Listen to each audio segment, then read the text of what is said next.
Hey guys, in this video, I will show you how to connect a Samsung phone to a MacBook. All right, let's begin.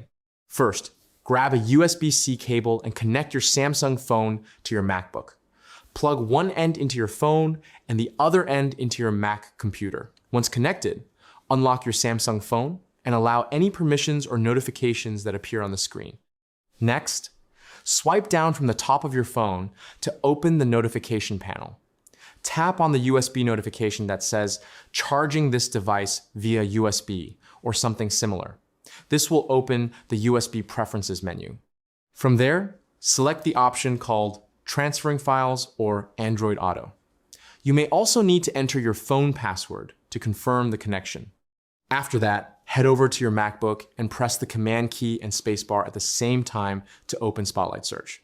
Type in Image Capture and open the application.